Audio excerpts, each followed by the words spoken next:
What's up, everyone? So little Carl over here has his very own Nintendo Switch. He's had it for a very long time, like literally 8 years. His friends have some too, but they've only had their Switches for a few years. Now my friend Carl here was recently scrolling on YouTube when he saw something absolutely amazing. A new Nintendo Direct, one that was focused on a new console called the Switch 2. Carl was immediately intrigued, but a bit skeptical. What could be so great about a Switch 2? Well, that's where your boy comes in. I'm going to be making the case for why you all should upgrade from the Nintendo Switch 1 or your Switch OLED to your Switch 2. Hopefully, your Switch 2. And hopefully, just maybe, I'll persuade you on some things about it.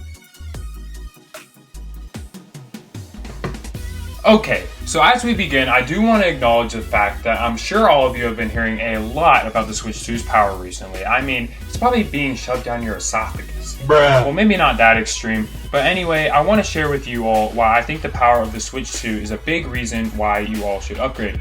And yes, I know everyone has been talking about it, but just hear me out here. So Switch 2 in handheld comes with a resolution of 1080p, which is a huge leap from the 720p of the original Switch. Switch 2 also supports VRR, variable refresh rate, in handheld mode only, and HDR both in TV mode and handheld mode.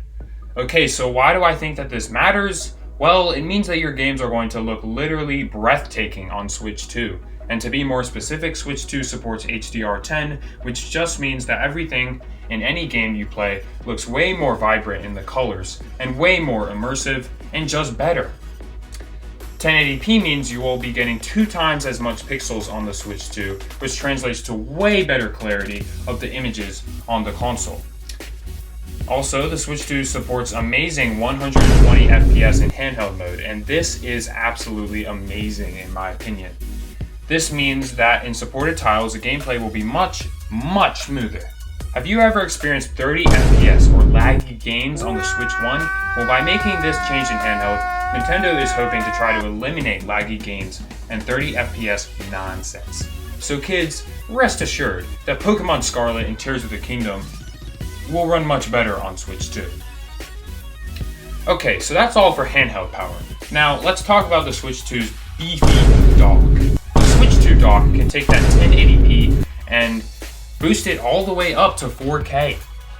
This is also insane for a Nintendo console, and I genuinely, in all my years, never thought that I would be saying that. So Switch 2's dock also supports HDR, but no VRR, variable refresh rate.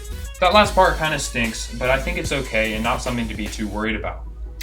The Switch 2's dock also supports, in the Switch 2's dock, if you're using 4K, it'll only output in 60 frames per second. Also not something to be too worried about in my opinion, because you can just change the resolution to 1440p or 1080p or even 720p if you want to, and use 120 FPS that way if you desire. So y'all have options. The screen on the Switch 2 is also 7.9 inches now, which is a lot bigger than the 6.1 and 6.7, I believe, or whatever, on the Switch 2.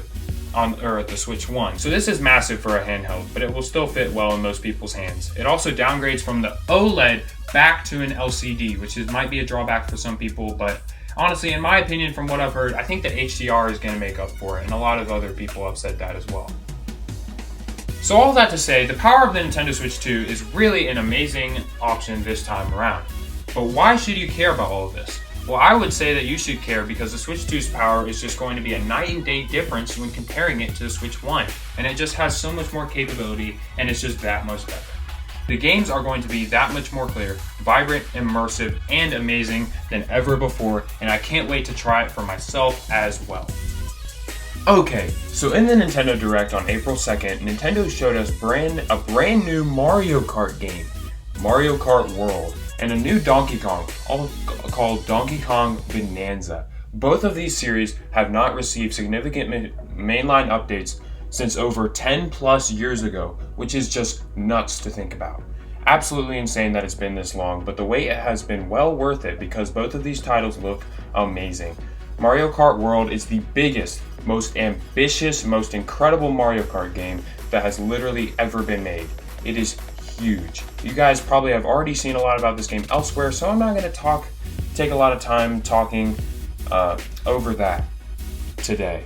But this game's world is just massive, and it's crazy to think about. And Donkey Kong Bonanza looks awesome too. It's made by the same developers who worked on Mario Odyssey, I believe, so it's probably going to be taking some inspiration from that game's layout. Both of these games are going to be, at least for launch, Nintendo's main first-party titles. There's going to be some other Nintendo games sprinkled in, but not ones of Mario Kart and Donkey Kong scale. Now let me ask you guys something. Do you think on your 8-year-old Switch, do you really think it's going to be able to play games like this? I've explained that Nintendo Switch 2's power is something that is groundbreaking for Nintendo in this new console and deserves to be thought about. But when you look at the power and the games where the things really start to make sense for Switch 1 owners to upgrade. Pairing this amazing hardware with these huge, massive games is really a win for those who choose to upgrade. Switch 2 brings new ambitions and breaks boundaries that the Switch 1 could never have done. Also, when you look at the Switch 2's other third-party games, it makes even more sense. One game I've been eyeing a lot in my free time is Elden Ring Tarnished Edition. Yup, they're bringing Elden Ring to Switch 2. And if you look at how big this game is, this is just nuts, guys. Is a game even as big as Elden Ring even going to be able to run on a Nintendo console? Well, Nintendo has said yes, because now it's coming to the Nintendo Switch 2, along with a plethora of other huge third-party games. Even Cyberpunk 2077 is coming. Wow. So when you add it all up, the Switch 2 is looking to be a huge must-have for gamers, and it's already looking like that in the sales, because Nintendo's having trouble over in Japan even just supplying demand, but that's another story. So when you add its power and its game capabilities that have never before been possible for Nintendo hardware, it's hard not to want to upgrade. Okay, guys, so there are some good things when it comes to the pricing of Nintendo Switch 2, but also some bad, and I will acknowledge that, and it's really not so good on some of the edges. The biggest thing that is going to be a roadblock for people is some of Nintendo's outrageous prices on some of the things this time around. The Switch 2 console starts at $450, which really isn't a big issue for me, at least. I don't know about most people, but at least for me, that's not a huge issue. And for some people it is, for some people it isn't. But this isn't the biggest issue, okay? So what people have been expressing anger and pushback towards is some of the game prices. For example, Mario Kart World is 80 flipping bucks. This is kind of hard to believe, but it's just where the industry is headed, I think, and Nintendo is being the one to get that trend started. Also, most game upgrades for Switch 1 games to Switch 2 are also going to be $80. This is just kind of ridiculous. It's just very ridiculous. And a whole new topic that I'm not going to completely dive into in this video. But just know that this generation of Nintendo hardware is going to be a lot more expensive than Switch 1. So the console's pricing is fine, in my opinion. But the only thing that should hold you back from upgrading is the game prices. Some people, yes, are going to pay for these prices, and some people aren't. So it just depends. Are you going to be the one of those people? Alright everybody, well thanks for hanging in there with me. I hope you can now see why the Nintendo Switch 2 is a much better choice over sticking with your Switch 1.